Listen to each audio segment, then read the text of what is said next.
अब्दुल्लाह बिन सबा यहूदी नस्ल था, ये मुनाफिक था, ये रंग का काला था, मदीना मुनव्वरा में आया और ऐसे ही प्रोपेगेंडा करता फिरता रहता था कि जी अबू बकर सदीक भी खलीफा गलत बने हैं, नजायज़ बने हैं, उमर फ़ारूक भी खलीफा गलत बने हैं, खिलाफत का हक तो अली का था, हजूर ने तो अली के बारे में वसीयत की थी, उस्मान गनी भी गलत हैं, ये नजायज़ खलीफा हैं, इनके खिलाफ आवाज़ उठाई जाए। कई बार जब ये बात हुई, ये बात हज़रत उस्मान गनी तक पहुँची तो बुला के उससे पूछा, भाई तू ऐसा ये बातें करता? फिर कहता जी मैंने कोई बात नहीं की, बिल्कुल नहीं की। जब भी पूछते थे मुकर जाता था कि जी मैंने कोई बात नहीं की। हज़रत उस्मान गनी रज़ी अल्लाह ताला अन्हु को, इसको और इसके जो साथी थे ना 10-15, इनको उधर शाम में भेज दिया मीर माविया के पास कि तुम यहाँ से चले जाओ, मदीने से शाम चले जाओ। जब शाम में चले गए तो उस्मान गनी रज़ी अल्लाह ताला अन्हु ने मीर माविया रज़ी अल्लाह ताला अन्हु को कहा कि इन लोगों के बारे में बड़ी शिकायतें मिलती हैं, ये गलत प्रोपेगेंडा करते हैं, इन पे ज़रा नज़र रखनी है। तो मीर माविया ने फिर उन पे आदमी छोड़ दिए। जब पता चला कि हाँ ये यहाँ भी है कि यही प्रोपेगेंडा करते हैं, तो हज़रत मीर माविया ने कहा कि आइंदा अगर मैंने तुम्हारी बात सुन ली ना तो मैं तुम्हें छोड़ूंगा नहीं, मैं तुम्हें जिंदा जला दूंगा, खबरदार। और फिर वो वहाँ से निकले, मिस्र में चले गए कि यहाँ तो हमारी बात नहीं बनती, अमीर माविया सख्त हैं। मिस्र में जाके फिर जो उन्होंने प्रोपेगेंडा किया है ना, वहाँ जाके लोगों को अपने साथ मिलाया, ज़हन लोगों के बनाए। प्रोपेगेंडा जो होता है ना, ये बहुत बुरा होता है। कोई भी किसी बात का भी प्रोपेगेंडा हो तो बाद लोगों के ज़हनों पे वो असर करता है। वो कहते हैं ना कि एक आदमी बकरी लेके जा रहा था, 2-3 जो है ना फराडिये, उन्होंने देखा कि बकरी इससे लें, तो जब वो एक के पास से गुजरा ना, थोड़ा दूर फासले पर जाके खड़े हो गए, तो एक ने कहा कि भाई ये कुत्ता कहाँ लेके जा रहा है? उसने कहा कुत्ता नहीं भाई, बकरी है। कहने कि तेरा दिमाग सही है, ये बकरी नहीं है, कुत्ता है। तो कहने का चलो ठीक है। सोच में पड़ गया कि मैं बकरी लेके जा रहा हूँ, ये आदमी मुझे कह रहा है तो कुत्ता लेके जा रहा है। थोड़ा आगे गया तो आगे वो दूसरा आदमी वही फराडिया मिल गया, वो साथी इसका। उसने कहा कि भाई ये कुत्ता कहाँ लेके जा रहा है? कहता नहीं यार कुत्ता नहीं है, बकरी है।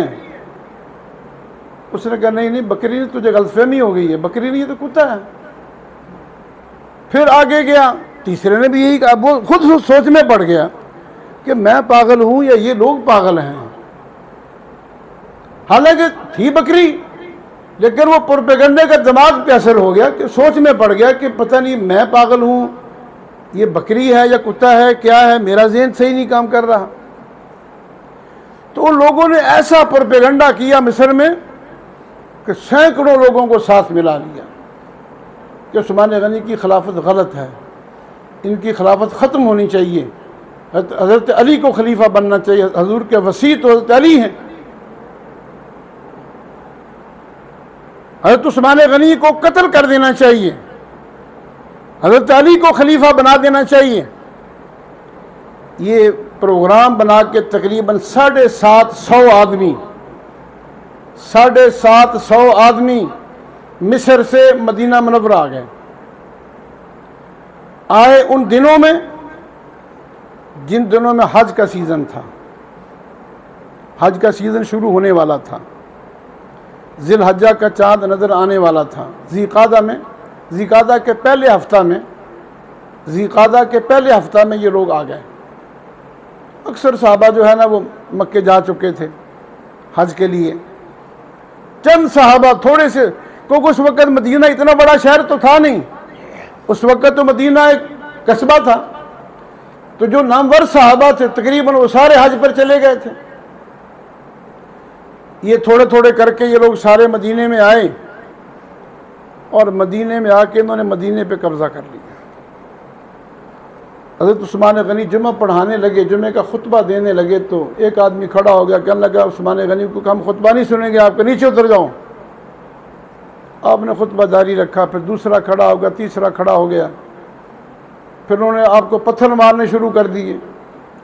उस्मान गनी बेहोश होकर गिर गए। वो जो आसा था, जिस आसे को पकड़ के खुतबा देते थे, वही आसा पकड़ के अल्लाह के नबी खुतबा देते थे। उसी आसा को पकड़ के अबू बकर सिद्दीक़ खुतबा देते थे। उसी आसा को पकड़ के हज़रत उमर फारूक खुतबा देते थे। उसी आसा को पकड़ के हज़रत उस्मान गनी भी खुतबा दे रहे थे। एक आदमी ने पकड़ के उस आसे को तोड़ दिया। उस्मान गनी बेहोश हो गए, उठा के घर में ले आए सहाबा किराम। जब होश आए तो पूछा कि मदीने वालों का क्या हाल है। तो लोगों ने कहा कि आप अपना बताएं, मदीने वाले ठीक हैं। फरमाया कि मुझे अपनी फिक्र नहीं, मुझे तो मदीने वालों की फिक्र है। अगर ये कि टाइम नहीं, इतना बात लंबी हो जाएगी। हज़रत उस्मान गनी रज़ी अल्लाह तआला अन्हु का दाना पानी बंद कर दिया गया, मस्जिद में नमाज पढ़नी बंद कर दी गई। बीरे रूमा जिसको खरीद कर आपने मुसलमानों के लिए वक्फ किया तो उसका पानी बंद कर दिया गया। आपने छत पे चढ़ के बागियों को खिताब किया, फरमाया कि अल्लाह के नबी की 2 बेटियां मेरे घर में थीं, मैं हजूर का दूसरा दामाद हूँ, मुझे हजूर ने ज़न्नूरैन का लक़ब दिया है। अपने बारे में बताया कि आज तुम मेरे साथ क्या कर रहे हो, मेरा नहीं तो कम से कम अल्लाह के नबी का हया करो। लेकिन एक नहीं सुनी उन्होंने। हज़रत अली रज़ी अल्लाह तआला अन्हु तशरीफ़ लाए और कहा कि सारे मदीने वाले जो सहाबा हैं परेशान हैं, 3 तजावीज़ हैं, या तो आप हमें हुक्म करें हम इन बागियों से लड़ेंगे, इनसे मुकाबला करेंगे, या हम आपको चुपके से यहाँ से निकाल के मक्के ले जाते हैं, मक्के चले जाएं, मक्के तो सहाबा बहुत हैं, या फिर आप शाम में चले जाएं। हज़रत अमीर मुआविया रज़ी अल्लाह तआला अन्हु ने भी पैगाम भेजा कि अगर मरकज़ी हुकूमत मजबूर है, मरकज़ी हुकूमत के पास इतने वसाइल नहीं है बागियों से लड़ने के लिए, तो मुझे हुक्म दें, मैं आके इनको कुचल के रख दूंगा, एक एक बागी का सफाया कर दूंगा। लेकिन उस्मान गनी रज़ी अल्लाह तआला अन्हु ने फरमाया कि अगर तुम्हें मुझसे मोहब्बत है, खुदा का वास्ता है, मेरे लिए किसी ने नहीं लड़ना। मैं नहीं चाहता कि मेरी वजह से नबी के शहर की बेहुरमती हो, नबी के शहर में खून बहाया जाए। मेरी वजह से जब मेरे से मोहब्बत करने वाले लड़ेंगे तो इनमें से भी नुकसान होगा, इन लोगों का भी।